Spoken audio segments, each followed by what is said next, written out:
اچھا جی، نواز شریف کی وطن واپسی سے پہلے مسلم لیگ نون اور پی ڈی ایم کی جتنی بھی باقی جماعتیں تھیں وہ یہ مطالبہ کرتی تھی کہ انہیں الیکشن کے لیے لیول پلینگ فیلڈ دی جائے، اور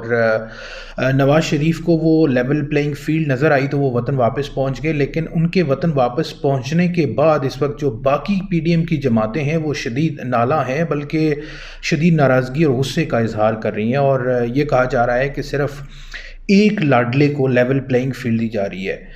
کیونکہ نون لیگ کو اس وقت کھلا میدان دیا گیا ہے اور پیپلز پارٹی کے لیے حالات کافی تنگ کر دیے گئے ہیں، اور انہیں نظر آ رہا ہے کہ ان کے لیے حالات بہتر نہیں ہیں، انہیں کچھ ملے گا نہیں۔ تو اب لیول پلینگ فیلڈ شاید اسی کو کہتے ہیں کہ ایک جماعت کو فری ہینڈ دیا جائے اور یہ بتا دیا جائے کہ اب آپ کی باری ہے، اور باقیوں کو کھڈے لین لگا دیا جائے۔ اور یہ سب کچھ پاسٹ میں بھی ہوتا رہا، یہ پہلی بار نہیں ہو رہا، اس سے پہلے بھی ہوتا رہا ہے۔ لیکن یہاں پہ اصل چیز یہ ہے کہ اپنی اپنی باری، جس کی باری آ رہی ہوتی ہے وہ تو خوش ہوتا ہے، جس کی نہیں آ رہی ہوتی وہ دھاندلی کا رونا رو رہا ہوتا ہے، یا کوئی اور اس نے ایجنڈا چلایا ہوتا ہے کہ یہ ہو رہا ہے۔ لیکن اصل میں یہ سلسلہ پچھلی کئی دہائیوں سے چل رہا ہے، اور سب اس کا حصہ ہیں، سب نے اس گنگا میں ہاتھ دھوئے ہیں۔ تو اب کسی اور کو کچھ مل رہا ہے تو ظاہر ہے شور تو ہوگا، لیکن اس سے کوئی فرق نہیں پڑے گا کہیں پہ۔ دوسری طرف نون لیگ اور پیپلز پارٹی جو کچھ ایسا تک ایک جسم اور دو جان کی طرح تھے، اور پیپلز پارٹی یہ کہا کرتی تھی کہ شہباز شریف سب سے بہترین بیسٹ وزیر اعظم ہے، نون لیگ یہ کہتی تھی کہ بلاول بھٹو سب سے بہترین وزیر خارجہ ہیں، اور لیکن آج کل وہ دونوں ایک دوسرے کے دشمن بنے ہوئے ہیں، شدید مخالفت ہے۔ اور یہ مخالفت اسی وجہ سے ہے کہ اس وقت نون لیگ کے لیے گرین سگنل ہے اور پیپلز پارٹی کے لیے کوئی سگنل نہیں ہے، اور اسی وجہ سے اب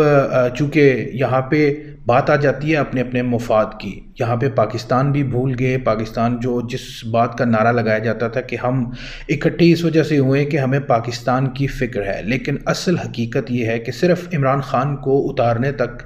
ان کا اتحاد تھا، اور جیسے ہی